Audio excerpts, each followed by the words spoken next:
This is the Blood Red podcast from the Liverpool Echo, giving you the inside track on all the big talking points from Anfield. Hello and welcome to the latest Blood Red podcast from the Liverpool Echo. I'm Joe Rimmer and today I'm joined by Sean Bradbury. How are we? Very well, thanks, yeah. Nice environment. Yeah. We'll Lots chat to talk about the environment in a minute. Let me just introduce Ian Doyle. Hello, Joseph. How are you doing? I'm good, thank you. I'm pleased about that. It's nice to see you. Yeah, always a normal hello with Ian. Paul Gorst, how are you? Yeah, I'm very well. I feel like you're talking in slightly hushed tones because we're in our office and you're worried about disturbing the workmen. We are right in the middle of our office. We're in a different location today, as you can see. We're not in one of the side rooms. We're in a bit of a booth. So if you do hear a bit of noise, people making tea, making their lunch, writing things on their computers, you know why? Making their lunch. Well, there's a little kitchen there, don't you? You can come into the office every now and again. You'll find these things out. I don't need to, do I? Yeah, no, you don't. Right. Anyway, well, you were out and about today. We'll start with. We'll put you back on the spot, Ian. Then you were out and about today. You were at Jurgen Klopp's press conference, and obviously the main thing that he was being asked about was the future of Mohamed Salah, who I think it's been an open secret for a long time that Saudi Arabia. They've got some money, have you? They have got some money. They have got some money now, but Saudi Arabian clubs would like to sign Mohamed Salah, and those reports seemed to accelerate a little bit last night. David Ormstein of The Athletic saying that Al Ittihad, the same club that Fabinho plays for, champions, the champions would like to sign Mohamed Salah from Liverpool this summer if possible. That got a firm no, didn't it, from Liverpool? The idea of it, I should say. What did Jurgen Klopp have to say about Salah's future in his press conference? Well, he kind of basically repeated what Liverpool said, no, he's not for sale. And he also went as far to say that Salah is 100% committed to Liverpool. Then he obviously spoke a bit more at length about the impact of Saudi Arabia and what, how the difference it's making to the transfer market. It was quite interesting, actually, where he said, look, he used Wigan Athletic of all clubs as an example, where he said, if Liverpool want to sign a player from Wigan, or somebody of Liverpool's level, they'd go to Wigan and they'd probably have enough money to buy the player. They'd get it done. And he says, man, that's just the way it's been. Bayern Munich, he mentioned them as well, Dortmund, they're on that same level. But now he says, now the Saudi Arabians have come in and they appear to be on another level on top of that.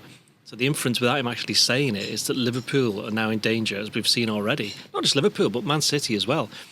And any kind of Premier League team almost, apart from Newcastle, although there's probably a reason for that, that they're having their best players at risk of being taken because they're getting offered so much money. And that's just the way it is at the moment. I mean, quite well how long that lasts, I know that, with these things, certainly you look at China, made a go at it, America to a certain extent, Russia for a short while. I think the difference with Saudi Arabia is that they have they've got a rich history of football. I think Al Ittihad, they've been going for about 90 odd years. So, this isn't a team that's just started now. You know what I mean? They've been going for quite some time, and Saudi Arabia in the World Cup, we've seen even, November, December, they beat Argentina, who went on to win it. So I don't think they're going to go away in that sense. It's just whether or not the actual, the amount of money that's been pumped in lasts for as long as it does. And the reason I'm saying that is because then you've got these players like Salah who there's no guarantee next year that someone's going to come in and make a massive bid for you in terms of the amount of money that they're going to offer you a week. I mean, I saw a report today that said Al Ittihad want to make Salah the most highest paid player in football history. £1.5 million for a week? A week. Now, I don't care who you play for and how much money you've already got. And I think we believe Salah's on between 300 and 400 grand a week at Liverpool. That's a lot of money. And we can discuss, well, what point does enough money become enough money? How are you going to spend that extra £1.2 million a week or whatever? But that's irrelevant. But what is relevant to Liverpool is there's only a week to go in their transfer window. Forget when the Saudi one closes, because we don't even know exactly when that is, do we? There's been a lot of... I think it's the... Is it this? Well, I thought it was the 7th. Right. Forward from the 20th, we think. But the point is, that's another 6 days after the Premier League one shuts, and I can't see any club, unless they absolutely desperately want to get rid of a player, that's going to sell there. So we're going to have a week of this, I think. And Liverpool are going to be open to this, because what happens if, let's be honest about it, they bid £150 million for Salah, who Liverpool, I think most supporters are now, given the impact of Saudi Arabia and the fact they're so keen on him, that he's probably going to go next summer. it might be this conversation that we have then, and we have the same thing again. And this time, Liverpool have had a full year to prepare for it. And of course, he's be 32 then, and I know he keeps himself in great shape. But there does come a point, no matter how well you look after yourself, that just look at me. How will you look after yourself? That things start to go a little bit quite well. 150 million. Yeah. 150 you are on similar money. Yeah, similar money definitely. By comparison, anyway. So Liverpool are going to have a week of this. Jurgen Klopp has made it quite clear it's not for sale. Liverpool have as well. Quite whether Salah has his head turned, only he will know over the next week, and it'll be interesting to see whether, if he turns round and says, I quite fancy going, whether Liverpool, having had this situation with Fabinho and Henderson, or whether Liverpool have learned from that and gone, well, it took us weeks and weeks and weeks to get a defensive midfielder in, and you're like literally one of the best players, one of the right wingers in the world. How are we supposed to replace you in a week? So I can't see it happening this summer, although you can't exactly rule it out completely.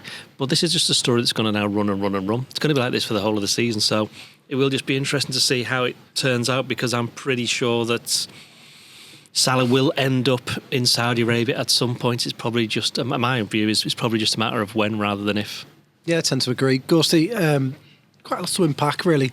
And quite a lot to discuss. Something that Doyle said early doors there was that Klopp comparing Liverpool to Wigan and saying that there's this extra layer now with Saudi Arabia. Yeah. I'd argue that so far this summer, certainly for Liverpool and probably around the market, is that the players who've gone to Saudi Arabia, although unexpected perhaps for Liverpool in terms of their planning, they'd be quite happy that Jordan Henderson's gone there. They get him off the wage bill, get a decent fee in. All right, maybe they probably would have preferred not to have sold Fabinho this summer, but with the money coming in, I think, again, they'd be quite happy with that deal. Yeah. Can't Liverpool just say no? They can, but I think when a bid of that kind of money comes in, it then goes to ownership level, and then that's a major question of the owners. If they see 150 million for Mohamed Salah, what happens then? I actually reckon there's people at Liverpool who are absolutely bricking it at the moment. Worrying about a bid come, was it come through now, emails or fax machines or whatever? I think does anyone still use fax machines? Ever since the David De Gea thing, I think they've stopped using them. I think they will absolutely be panicking for in case that bid comes in, because then it's a major decision for the club and, for more importantly, the owners to take. I agree with you in terms of, we talked at length about the manner of Henderson's departure and where he's gone and all that, but from a purely footballing point of view, it's not a bad move for Liverpool. Fabinho perhaps less so, but I think they were happy to gamble with a 40 million fee, thinking we can get an upgrade on that. So far, probably hasn't happened, has it? We're waiting to see how Endo turns out, or if anyone else comes in. But for Salah, one of the absolute best players in the Premier League, best players in the world, you'll probably count on one hand the amount of players who are capable of replacing him, and that's not necessarily being better than him, that's just can do a similar job. I don't think there's many at all. Kylian Mbappe at a push. After that, you're really struggling. You're clutching the straws. So you can't be allowed to go, looking at it from the outside, looking in. I think there'll be a mutiny if they allow him to go. And I think we'd be put in an awkward position about how we cover that. I think it'd be kind of front page stuff, if I'm honest. Probably would. So we'll wait and see. But I do think Liverpool are kind of on eggshells at the moment, just in case that bid does arrive. Yeah. It's interesting what you say about Mbappe, because it's just quite funny, the sense that if Liverpool do go accept £150 million or whatever, so they can just turn around and then go to Paris Saint-Germain and say, here you go, we'll give you £100 million for Mbappe.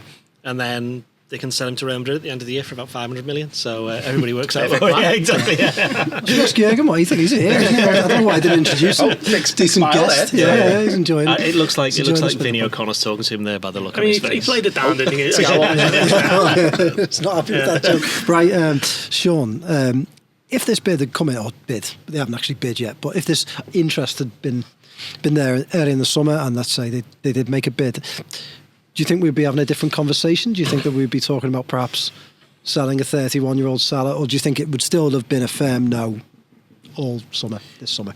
I think it would have been a no at any point in this summer, because I just don't think Liverpool, as they are right now, in terms of how they're constituted with the recruitment, side of things, and God bless him, Jorg, who very much seems an interim sporting director, doesn't he, and still on his probationary period. I just don't think they would be geared up to making that sort of replacement decision, you know, and okay, the money would have been there clearly if it had been 150 mil for Salah.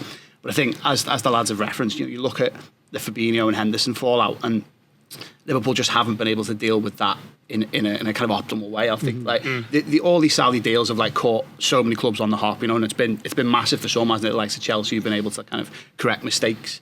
You can make that same argument for Liverpool, you know, in terms of getting players off the books, as you said before, who I don't think fans would be that disappointed to see go, albeit it just hasn't worked out well strategically. Like both of Fabinho and Henderson going has become a problem. But yeah, as Doyle said as well, there's such at this point now there is just no time to get the replacement done. And as Gorst said, I think it would just cause mass panic. There's no way it can be countenanced now. But I think the conversation has to begin about when he does leave, because okay, age-wise, that's not a big concern. He just, as we've said already, keeps himself in incredible shape. He's still clearly a top player at the top level, you know, personally and just in world football. But on his contract now, there's 2 more seasons, isn't it? It goes to 2025, I think. 2 years left. You know, what Liverpool just cannot do, I think, is let him leave for nothing. Yeah. And what Saudi offers in some ways. And, you know, there's rights and wrongs about this in kind of every sense, you know, moral senses and stuff. But there is now, as we've said, a bigger fish. You know, Liverpool are more of the Wigan in this arrangement, are they? And I think probably at some point in the last few years, Liverpool would have thought, well, when do we sell Salah? When do we cash in on him? And when does that set in motion, like a rebuild? And it looked for all the while like that opportunity wouldn't happen because of various things, I suppose, but, you know, COVID, a downturn in market conditions. But even next year, with 1 year left on his deal, I mean, Salah he would go for what? Would be well upwards of 50 mil, as I said. Harry Kane's just gone for 90 million, hasn't he? I think you'd be looking for 100 mil, wouldn't you, still? Surely Saudi Arabian clubs with the money that they've got, if Liverpool indicated that they would be willing to do a deal, would still be offering. I don't really think the figures would change that much for this year to next. If Salah scores, well, this goes down to the goals, whole we're a year down the line of that league, and we have to see how it goes. So that's the other thing. Is this a big examination? I mean, you just said there, and it's been sort of hinted at throughout this podcast so far that Liverpool are the Wigan here, which I think is financially. You never want to be the Wigan. Speaking of somebody from St Helens, you do not want to be the Wigan. Financially, perhaps. But I find, well, is this an examination of not just player power, but club power, in the sense that Saudi Arabian clubs can't have it all their own way just because they've got a load of money? Surely this is up for the European super clubs almost to show, hang on, we're a far bigger club than any of these clubs will ever be. Yeah. No, you're not having our best asset. This is where you want to play your football. This is where you want to win big prizes. If you want to put your name down in football history. We saw, Vega, the lad from Celta Vigo, going over there, and I think Tony Cruz said that was embarrassing. He was spot on with that, but if we'd have seen Kylian Mbappe go there, even if it was for a year, but he hasn't gone, has he? No, he hasn't exactly, and that is my point. Is this not an examination of Salah, who is 31? But if he wants to compete at the highest level, like Ronaldo did till he was 38. But the thing about Salah is that he's won the Premier League. He's scored in a Champions League final that they've won. So in terms of Cristiano Ronaldo, but you know. It's like for Ronaldo just moved to a different club. I don't think Salah's going to go to another. What I mean, a different club. I mean, a different club in Europe. I don't think Salah's going to another one of them now at his age. He could have gone. He could have gone, couldn't he? Real Madrid were interested in him, and he ended up saying there was all that talk last year, wasn't it, when he signed the new contract, that he could have gone elsewhere. So, and it's interesting that his agent didn't. He said earlier this month, about 2 weeks ago, wasn't it? Yeah. And that came after the Al Ittihad stuff first came out, and they said the report was that they were going to offer 60 million. It's like 60 million. That wouldn't even get one of his legs. Mm. So I think that I don't know what's changed for them. That's why I just think it's a bit. It feels to me as though it's pressure from out the Saudi Arabia end to get Salah to say that he wants to leave. Yeah, that's the reading of it from my point of view. Because if they were really that serious of trying to sign him, they'd put in a massive offer, and they'd actually make an offer. Still haven't. Whenever we were recording this on the Friday afternoon, they still haven't done it. And we're almost to just less than a week to go. I've seen some of the footage of this Saudi Pro League, and honestly, I think careful. This started very dark. If you're an elite level, what do you think of the German league, Gorst? I think if you're an elite level, don't ask about player who's currently playing or was playing in the top leagues in Europe, like a Jordan Henderson, like a Fabinho, who weren't so long ago, but turned out in Champions League finals, and you're going to that standard of football with crowds that some of the Al-Ettifaq crowds are League 2 level, 6,000 average attendance, maybe less. I think they should be ashamed of themselves, to be honest. I wonder a year on, you make that point. Hang on. What I would say there is that with Henderson and Fabinho, let's look at those two. Henderson quite obviously knows he's getting towards the end because he's 33. Fabinho probably thinks, I'm not as good as I was at the last year, and he knows quite well in his own self. The difference with Salah is that I don't think he thinks that. No. So, no. I think he's probably looking at it, but let's be guessing what he's thinking, but you wouldn't be surprised if he looks and goes, well, I don't want to go there yet because that's not up to the standard that I should be playing at, which is what you were trying to say before. Yeah. So what's he going to win over there? Do you not think, though, ultimately a lot of this, money. This is it. I was going to say, that was the word I was going to use. Like, ultimately, this will come down to that. And the position, I think Liverpool have no real argument in that. Well, obviously they do. There's the honour, there's stay at Liverpool and break all the records, and play at this level. But if it comes to next summer or even before then, Liverpool are trying to negotiate a contract with Salah, a new one, which they'd have to do unless they sell him now or next summer. Because I don't think you can lose Salah for free. We've seen Liverpool do that with too many players. You can't do it with him. But how do they compete? We've already said he's on estimated 300, 400 grand a week. If he's being offered $1.5 million a week, I don't know if Liverpool got a leg to stand on in those negotiations. That's where I think the game has changed. And which club does come down? Which club has? Yeah, well, and it comes down to the Chelsea style. And it comes down to the player, doesn't it? To say, you know what, even for 20 million a week, I'm not going to go there because it's just not. And I wonder what you say there, Gorst. I mean, we laugh, but at the same time, probably none of us ever watched anything from the Saudi Pro League. You may have now watched a few clips to see how certain players that are getting on. By the end of the season, some of you may have even watched the full game. I doubt I'm going to find the time to watch 90 minutes of Saudi Arabian football, but I might have watched a few clips. And I wonder over the next season whether we'll find out whether the likes of Mohamed Salah actually fancy going there, because they'll see more of it, it'll be more exposed, they'll see that the crowds aren't very big, they'll see that the standard isn't very high, and we'll see over the next year or so whether they're up for it. Yeah, Henderson's the example I think of this, when they come out and they line it up before kick-off and there's less than 6,000 in the ground or whatever it is. Mm-hmm. He's been playing at Anfield for over a decade. He's used to some of the most red-hot atmospheres that you'll ever play in and you'll ever watch as a football follower or fan or whatever. He must just think, what am I doing here? And then he gets his paycheck and think, oh, fair enough, it's actually back to the Saturday afternoon, he's thinking, this isn't great, what am I doing here? But he was at Liverpool for 12 years, a very long time. There aren't many players who last that long at Liverpool, so I think well, will he stay? He's not going to go, he's not going to regret going, we should have stayed to have a bit more experiences, because he wasn't going to get many more, was he? No, but I think for any of the younger players, Vega's a good one. Well, that's a good example, yeah. I think that we can watch. Does he stay relevant? And I think, Jordan Henderson, one of the most interesting things, and we're not go down that route again because we'll be here all day, but was him speaking to Gareth Southgate about perhaps staying around the England setup. And I found that hilarious because, that if you're going to go and take the money, surely you've got to accept that playing in that league is going to reduce your chances of playing for England. But I wonder whether Vega will still carry on playing for Spain and whether he'll continue the upward trajectory of his career, because you would think not. It's quite sad that Gabri Vega situation, because Liverpool were taking a look at him, weren't they? We had the Brown Brood, they're interested, Chelsea, big clubs, inevitably, Newcastle, Napoli. Chelsea interested in the player? I know, it's crazy, isn't it? Hard to believe. And then he goes and shuffles off to Saudi, where he'll just be he'll be a particularly good player in that league, but no one will ever think. How difficult will it be for him to leave that league? I was about to say exactly the same thing. What will be interesting is, say after a year he goes, I've just earned an absolute fortune. He says, however, I want to go now. So the Saudis go, okay. Now what price do they put on him? Yeah. Well, we just paid an awful lot of money and you've just improved as a player, so here you go. And when let's say he's half decent, let's say Newcastle, maybe Newcastle not the right example, let's say Tottenham offer him 60 grand a week and he's on 200 grand a week. It's going to be hard for him, to go. But maybe he knows that from the off. Maybe he knows that. That's maybe why he's gone. To get a year or two of a load of money, then he can go, right, I can do whatever I want now. Yeah. Money won't be an issue for the rest of my career. Yeah. So he can actually go where he wants to play. It's like a mid-career retirement, like a Gary Neville style mini retirement, isn't it? Then you come back and play your proper football. Do you mean a holiday? Yeah, well, that's what Gary meant as well, I believe. Back to Salah. Crystal ball out.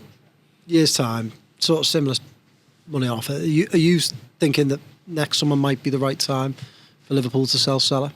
Well, if it's all still the same as it is and they're still interested and they're offering £100 million, then yeah. Let's say Liverpool are in the Champions League and he scored. Well, then does he actually want to go then? Let's just say Liverpool have done quite well this season. Will he want to go? That's a completely different thing. That's on him. Yeah. In fact, I actually think this whole thing is on him. So I'm inside Mohamed. I'm John Henry now. Yeah. Well, you're a combination between John Henry and Jurgen Klopp. So I want your John Klopp. John Klopp. Yeah, John Klopp. Yeah. I want your footballing reasons and perhaps your financial. You are Liverpool Football Club. All right. Yeah. The entire thing. So tell us, what are you going to do next summer? Give better access to the Echo for a start. Okay, what we're going to do, I think with Salah, if they get a massive offer for him, then they have to entertain it and then just say to him, what do you think, Mo? Do you want to go? That's exactly what will happen if things go the way that they are, I think. And would you personally say yes? Would I say yes? Would I be 32? I don't even remember being 32. No, not you. I'm not. So, I'm not saying that you're an Egyptian international. No, you're not. I've confused you. But would you, if you're Liverpool Football Club still, would you say yes to the offer? Well, as I said, it entirely depends on whether the money's correct. If they're going to offer £100 million for a player, he's 32. The money's correct. This is like this fella that tweeted me this week, this Ross fellow, who said that you never get a straight answer out of Ian Doyle. The money is correct. Is that what he said? Yeah. Was it me dad? Yeah, shout out to Ross. If you asked him for a cup of coffee, he'd say, "But I don't want a sleeve of coffee, do I, or whatever." Yeah. Anyway, the money is correct. All the figures are correct. Are you saying yes? You'll sell Mohamed Salah? The only way I would say yes. We're getting there. The only way I would say yes is if the plan has been put in place to replace him. That's the only time you say yes. And once that's all sorted, then you do. Because it won't be like this summer where they've been caught on the hop with Fabinho and Henderson. They've had a whole year, and everybody else, not just Liverpool, but all the clubs will know these are the players that they're probably going to be interested in. We can plan accordingly. And that's why, when the situation or the circumstances, that I would say yes. Is that good enough? That is good enough. That's good enough. Yeah, that's a yes. Gorsty, same question to you. Repeat the question. It was a while ago. The question is, same circumstances next summer. Let's say Liverpool are in the Champions League. Yeah. Would you sell Mohamed Salah at 32? Yeah, because I don't see a new contract on the horizon for him, because he's currently got the biggest contract Liverpool have ever handed out to anyone. Mm-hmm. You don't improve on those terms for someone who's very much the wrong side of 30 at that point.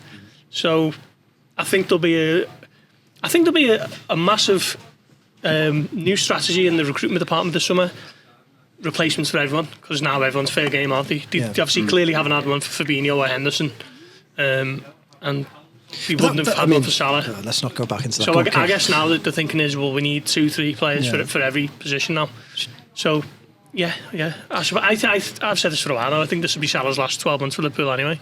I will ask you the same question, Sean, but shouldn't Liverpool have been forward planning? He's 31 to replace Salah. He's got 2 years left in his deal anyway. I'm not convinced. He's your most important player, isn't he, or arguably? I do think that the picture has changed so much this summer with how quickly the Saudi League has become such a big deal. How quickly is fair. That would be my thing. But yeah, in terms of the Salah question, there's obviously no way you can do anything now. Liverpool can't have a second season of transition. You can't, take the big risk in the next week. There's just no way. It wouldn't get a replacement. But I think plans, as Gorst said, you have to start planning now, and you have to get a fee for him. You have to be realistic, and I don't see how there's any way they can negotiate a contract. And you can't even get him on a kind of year rolling deal on his current terms, because there is that glittering prize of trebling, quadrupling his wages elsewhere, being the poster boy of the league. He would clearly be the biggest name in that league, wouldn't he, if he went there?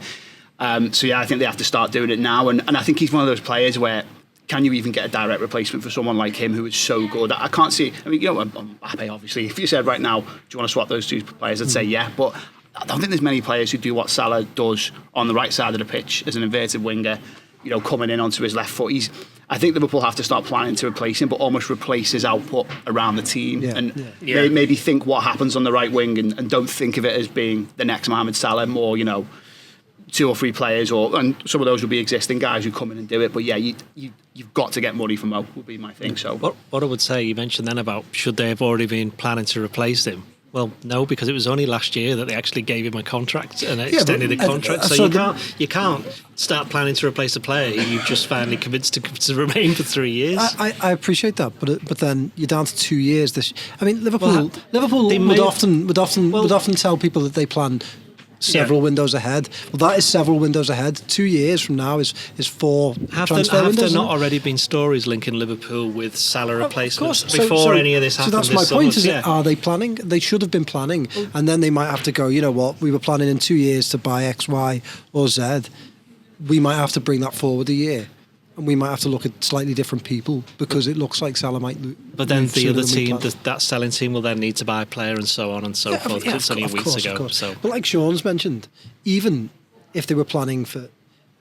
When they gave Salah a 3-year deal, surely they're not planning to lose Salah in 3 years because they wouldn't be planning to lose Salah on a free. No, it'd be 2. It'd be 2 years. So 2 years is next summer, isn't it? Yeah. I know it's a completely different way of working in terms of the model, but it's like I have a conversation with the Matrix. You were saying why shouldn't they have been doing it already? Yeah, exactly. Well, they should have been doing it already, shouldn't they? If they're planning on losing Salah in 2 years, then surely those 2 years should be spent. Part of their recruitment department should be looking for a Salah replacement. Should be getting targets, shaping them up, making sure. Yeah, I'm sure they are. I'm saying I'm sure they are, but they would not have been expecting to sign anybody. No, they wouldn't be, but they were expecting to sign him next summer. I think totally different models and ways of working. But look at how Man City have replaced their players this season. They've obviously lost. They just lost Laporte, haven't they? Signed Guardiola. Jeremy Doku's come in when Mahrez has left. Obviously missed out on a midfielder, didn't he? So they're going for Matheus Nunes now instead. Yeah. Liverpool still probably found wanting to replace the 2 who've left, who kind of weren't part of the plan earlier in the summer.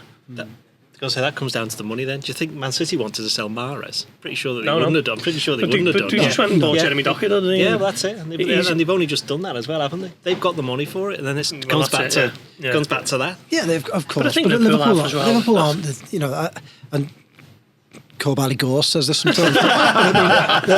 Liverpool aren't this poor team with not a pot to pee in, and they have an amount of money. I hate this idea that Liverpool are Wigan, who are like looking around going, how are we going to afford it? There's a culture of trying to portray that. They've just got 52 million in for Fabinho and Henderson, plus a load of money off the wage bill, a load of money.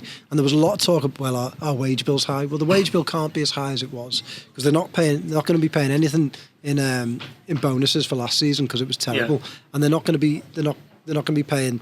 Well, I'm not going to list them because it would take me too long. All those players. It's about $1 million a week saved from all those players left. So this idea that Liverpool can't replace certain players because they've just made a £100 million bid for a player. I do think the money's there. There's a slightly different conversation between replacing, say, Fabinho and Henderson and doing it well, albeit I would add the caveat of I don't think that was the job that Schmatke and co were expecting to do this summer. And then what you do with Salah, who's already a massive earner. Like I just think like there might have been a world in which Liverpool waited a year or two and thought, well, okay, do we cash in on Salah now? And that's part of the reason for the new contract, tie him down.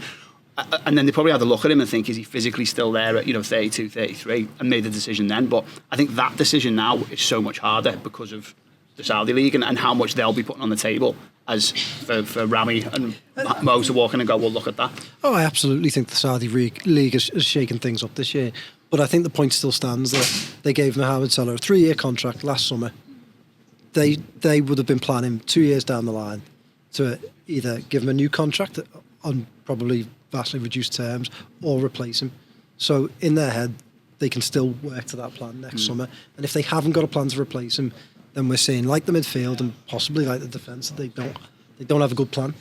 And recently Liverpool have been exposed in the transfer market of not having a good plan. It's not really the framework you want. Is it either to be replacing Mo Salah, you want a Michael Edwards at his absolute best, and all the kind of good noises coming out of the club. Now at the time with Schmack's kind of got into his final days of his contract, I guess, if it is a 3 month. August, wasn't it? It's not ideal, is it? No, it's not. Anyway, moving on from Salah, Gorsty, what else did Jurgen Klopp have to say in his press conference? I know there was some injury news, some slightly concerning news for the weekend.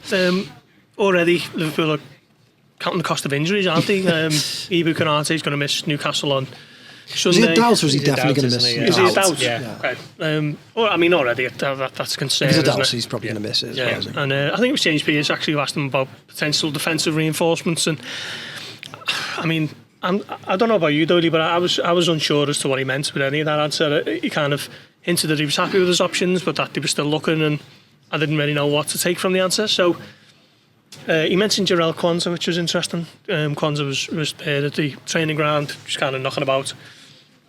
I'd be concerned if the manager's mentioning him, and if you were steadfast about getting another defender in, which I think Liverpool already do need. Curtis Jones injured as well, isn't he? So, nothing new here, but Liverpool already starting to see one or two issues, which is why most people have been talking about the need to bolster the squad. And a week left of the window, and it's going to be a massive week, I think. We talked at length, Doyle, last week about centre-halves and injury problems perhaps biting this season. Is this a slight worry then? That Konate, who's, we're looking at him, thinking it's going to be a key season for him, is already suffering something? The more that I look at Jurgen here on our screen and think about what he said about the centre-backs, is that I think my opinion is that he's having a bit of a slight, not dig, but a little kind of like prod at the recruitment team, as if to say, we need a centre-back here. Come on, we need a centre-back. Because he did. We were trying to listen to it properly, weren't we? We didn't know whether or not he'd actually said that. Yeah, we were a few rows back, which you don't get every single word. So you have to listen to it back from YouTube. But he said now we need a bit of luck with injuries, didn't he? I don't know whether he was referring specifically to Konate for this weekend or just generally, but I mean, there was talk that Endo can play centre-back as well, but you don't want any square pegs and round holes this early on, do you? No. I mean, sorry. Go on. The thing about the centre-backs as well is that he also mentioned in that reply, he said, we've found that in the past when he said something, what did he say? Something like, we're in dreamland if you have a lot of options for each position. Says that's not always the case, as we've learned now in the past, and obviously that's in reference to the midfielders last season and the centre-backs 2 seasons before that. And he's already, that's what makes me think that he's thinking, come on, we actually do need a centre-back. And we know that they'll like Cole will at Chelsea, and it's obviously for quite a while he's not leaving Chelsea, and he's signed a new deal, didn't he? So that's the end of that. And that lad who's at Tottenham, Mickey van der Ven, they were never really, as far as we're concerned. I think that was one with people putting 2 and 2 together because of the Schmadke links. But there's loads of defenders out there, and we know that they've got some money. Even if it's not the full, 95 million or 90 million that's left over, you can still get a defender, a good defender, for 50 million pounds. Yeah. I think the only problem for Klopp is that he does the old thing of he likes to stay loyal to the team, and he's worried. I won't say worried, but his concern would be, buy this big money centre back, nobody leaves because there's no guarantee that Nat Phillips is going to leave. Then you've got 6. Plus, he mentioned Quansah, that's 7. And then he's going to say, what am I supposed to do with all of these? And I think he's always had that, hasn't he? He's always mentioned about we can't have the massive squad, because how do I keep everybody happy? But I think there he's suggesting that, look, Konate is a bit injury prone, Van Dijk's 30-odd, Matip, he was going to have to be replaced anyway. Yep. So that comes down to kind of what you were saying before about Salah, is this could be an opportunity for them to get somebody in, and even if they don't play all the games all season, they're going to be somebody who's going to be ready then for when Matip goes, and who knows what else could happen, because Van Dijk will then be 33, 34 at the start of next season. So 33, yeah. So these are not getting any younger. Liverpool do need a centre back, I think, and I've been saying this all summer. And I think that my take from what Jurgen Klopp said there is he probably thinks the same thing as well, without actually saying it. Is it not a big concern, Sean? We spoke about this. I'm pretty sure it was last Friday's podcast about having these concerns in the middle of the season if they don't sign a centre-half, but we're having this conversation 3 games in ahead of a big game that if Liverpool lose, I mean, it's very, very early in the season, but if you lose to a top 4 rival because of certain injury problems at the back, it's pretty galling. Is it not? I mean, I know it's been a summer of chaos because of certain outside forces maybe Liverpool didn't plan for, but the summer started really well. They've obviously wanted and needed a centre-half all summer. They clearly wanted Colwill. Maybe there was a bit of a waiting game to see whether he'd stay at Chelsea, but it's been clear that he was going to stay at Chelsea for a good 5 weeks now. Yeah. Maybe even longer than that. And even when they wanted him, they must have known that was always going to be a long shot, because even if he wanted to come, Chelsea were going to make life difficult. Yeah. So isn't this another thing that we're looking at going, how have they got to a week of the window left, no centre-half, injury?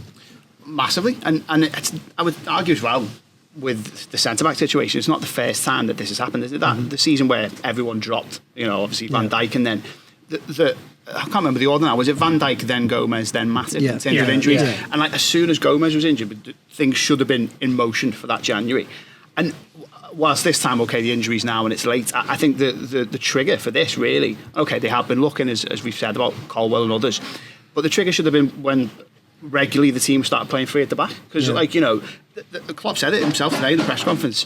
Konate had to do a lot of running, and okay, it was because it was against 10 men. But in this system now, I think in some ways it plays to his strengths. He's obviously technically a brilliant player, all-round athlete as well. It's a very acute role in terms of what you have to have about you to be able to do it, and he's got that. But it asks so much of him every single game. And then you look at the other flank, and you've got Robertson, who isn't a centre-back. I think that's just obvious, isn't it? And there's ways of testing him. I think not that he's a weakness in this system, but there's still a lot he has to learn and adapt to it. And just the fact that you're playing three of them, like often, and they're doing the work of four. Really, this should have happened a while ago. And now I'd say it's more of a pressing need to get a central defender in than it is another midfielder right now at this point. The one thing, not to kind of undo everything I've just said there, but what I was slightly surprised about in the first two games this season, I thought it was going to be box midfield, three at the back would be like what we'd see for like most of the games. But was at the Bournemouth game and obviously would just watch the Chelsea game on telly, but it seemed like it was a lot more 4-3-3 in the shape for quite a lot of the match.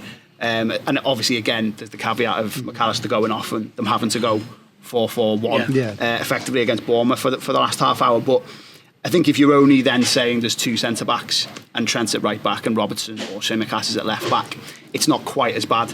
So, if they're doing that and then they're being quite a bit more careful about when they transition to the three at the back thing, then you can get away with it for a little while. But that's all it is. It's getting away with it. It's clear that another body's needed, and the kind of mental gymnastics about justifying how many we've got or saying, well, it would be dreamland to have that many. I always say that type of thing with a bit of a pinch of salt, because look back at last summer when Klopp was talking about the midfielders and listing his array of options whilst actually trying to sign Tchouameni or whoever in the background, Bellingham. I don't think you can ever. The manager's got to back his lads, hasn't he? And he'll always say things like that. But I can only hope that there is work ongoing and that someone crops up, because this Konate thing should be.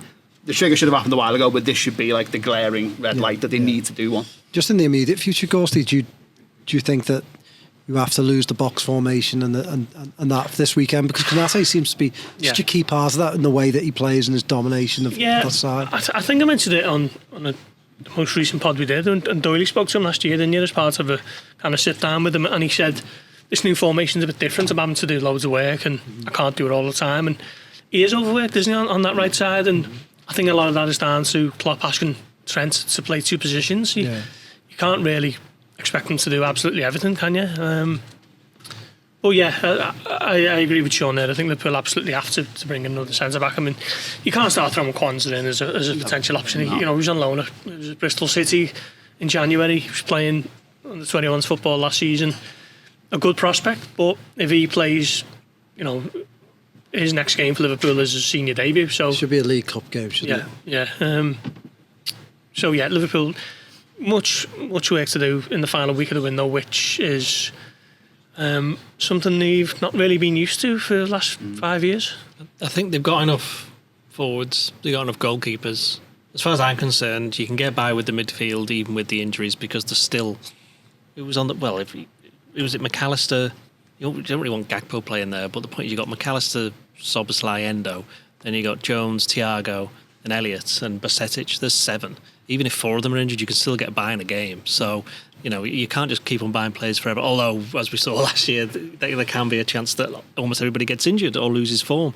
But it would be a dereliction of duty for them not to sign a centre-back now, I think. Yeah. I think they're just setting themselves up for a massive fall if they don't, especially with the comments that... that's almost like... go and get, not come and get me plea, but go and get somebody plea without actually being one, is what it sounded like. I should really make a note of this. I might do a piece later. But again, I've mentioned them twice now, but Man City last year lost a couple of defenders to injury, so went and bought Manuel Akanji. And he didn't cost the earth. He was 16 million from Dortmund. There are players out there. Okay, I think there was a contract situation there, and they obviously kept some tabs on it, but you don't have to go and spend 60-70 million on someone. No, to me, the problem with Liverpool is that they again, it comes down to the City thing. City can throw 16-20 million, and then if it doesn't work, they go okay. But Liverpool feel as though, hang on, the next centre back we get doesn't just have to be for now. It has to be for the next 5 or 10 years. Well, that's what I'm about to say. Then Endo's kind of that shows that perhaps that policy has changed, because it has to change to to fit the means of what the situation that it is. It comes back to what Klopp said, and I hang on this every time we talk about it, but that take more chances to FSG. Take more chances. And Liverpool in the next week have to take a chance. Really quickly, because we're coming towards the end of it, just wanted to quickly, Newcastle, very polarising. There's a game? There's a game. The very polarising club, aren't they, Newcastle? I was quite like them growing up. I really liked Bobby Robson. I used to think they had some good flair players that I used to quite like watching. But obviously in recent years, I'm going to ask you to keep it brief, but what are your thoughts on Newcastle? Where do you stand on Newcastle? Club, City? Just not the City, the club, obviously. Similar to you. There's a whole Keegan connection, wasn't there, growing up? Like Keegan, You know, I never really go as far as say I had the second club, but like used to like, you know, Liverpool games against them were always great, weren't they? Which helped growing up. Obviously, what's happened in recent years is not very palatable. But I have don't know if this is quite the right type of answer that you're after, but I have a begrudging respect for how they're recruiting Eddie Howe, and so I kind of I'm looking at what they're doing and thinking it's all very sensible, but I wish they weren't doing it. Yeah. Gorsty? Got no real time for Eddie Howe. I just think he's a little bit of a middle of the road, won't rock the boat, and I think he's ideal for what Newcastle are now in terms of those tricky ownership questions. He just straight bats them and people move on. But like the club and the whole massively supported club in a big city up in the northeast and all that kind of stuff, feel they're just being used as a kind of Saudi Arabian government toy, which is a massive shame, but the supporters are within the rights to enjoy what's happening to them at the moment, I guess. Dolly? Joe, if you had to draw Eddie Howe, how so what proportion would his features be compared to the rest of his face? I'd get rid of Klopp and put David Squires' Eddie Howe faces. That's my favourite thing about Eddie Howe, and it always will be. And although I would say I've been impressed by his work last season. I really thought Eddie Howe was like your average sort of young English manager who gets a bit more credit because they're young and English. But I think he did do really well last season, and he played in a style that I didn't really expect. I thought he would go and try and make Newcastle this sort of really nice on the eye team, and they're bad on the eye, but they dug in as well. And one thing, 33 goals conceded, same as City. Wasn't it? And one thing that I was really impressed with last year is they scored goals at the right times. How many times did you watch Newcastle and you would think they're under a bit of pressure here, or they need a goal here, and they get one, and that I think is a really, really good attribute in a team if they can get goals at the right time. But Bob, what do you think, Doyle? You didn't actually tell us. I deflected that quite successfully, didn't I? It's not like you to deflect the question. Yeah. That's what years of doing this job and having it done to me. I'm doing it again, right? Newcastle. The food's good in the press box now, so that's good. That's better. In terms of actually, as a club, funny enough, right, when Eddie Howe first got appointed, it wasn't by these owners, was it, if you remember? And yes, it was, wasn't it? Was it? They sacked Bruce. They sacked Bruce. That's right. That's right. You're right, actually. Yeah, but he didn't make a great start, did he? No, didn't make a great start. And I remember I put a tweet saying, "Is he going to be the first or the next manager to be sacked?" And every now and again, I'll get some Newcastle fan retweeting this stuff about it. But so I'm going to do it again and say that I'd be surprised if Eddie Howe's still in charge this time next year. Really? Yeah. I think it's an interesting season. I agree with Sean on the way that they've recruited. They haven't done a Chelsea and spent billions, but that's partly because they can't, because of the FFP, and it'll be interesting to see what happens when that moves on a little bit and allows them to start spending a load more money, because I'd imagine that they would be. In terms of the team, when Liverpool beat them 2-0 last February, you weren't there, were you? No. Right, so it was me and Theo, wasn't it? Yeah. Now, speaking to one of the local reporters who I know, and they were like, it's just going to fall away now. They'll play the League Cup final. That was the following weekend. Yeah, they'll play the League Cup final and they'll probably get beat, or even if they win, they'll go, we're in Europe, and then they'll fall away, and then if they get beat, they'll fall away, because we just can't score any goals. And of course, since then, they just scored loads of goals towards the end of the season, didn't they? Because at the first, I think at that point, I think they scored something like 5 goals in about 7 or 8.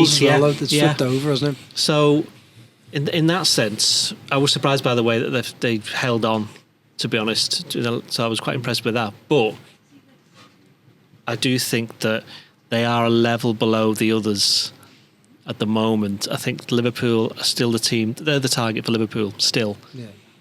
And I think overall it'll be interesting to see how they cope with playing in the Champions League as well this year. I mean, not new for them as a club because they were in it loads of times in the 90s. Yeah, been here for 20 years, though, yeah.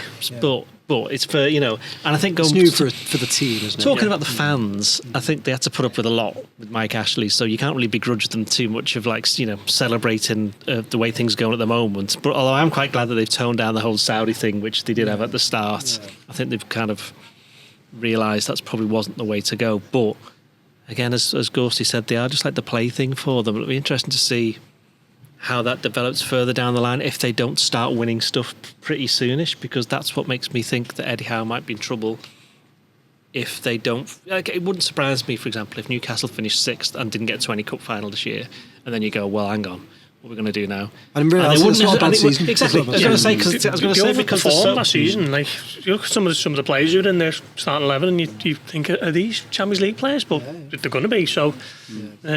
But I do agree with you in terms of how they're going to have to handle the Tuesday, Wednesday, Saturday fixture turnaround now with the squad they've got. I don't think you get more injuries, don't you? I think immediately. So, all right, we'll move on to picking our teams quickly and making predictions.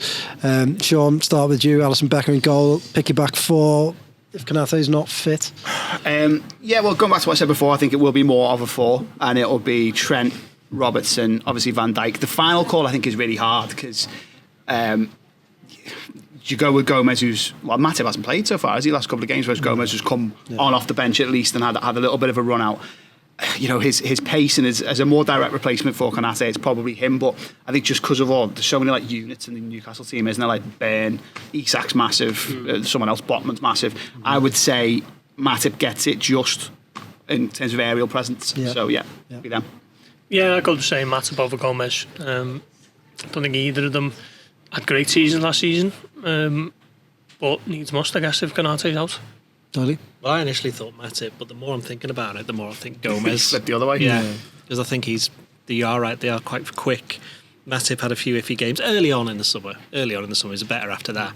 But the fact that Gomez has been getting on, and he can, if they do decide to play that box midfield, it's more when you were just explaining it before, is that he has got the pace to come across, and he has played right back loads of times, so he understands both positions. So I'd probably say him. As ever, I agree with my friend Ian Doyle, and would put Gomez in there only with a view sort of the future and a bit quicker down that side. Midfield, does Endo go straight in, Sean? I think he has to. Yeah, I think it'll be him and McAllister finally in that slightly more advanced role, and Szoboszlai. Yeah.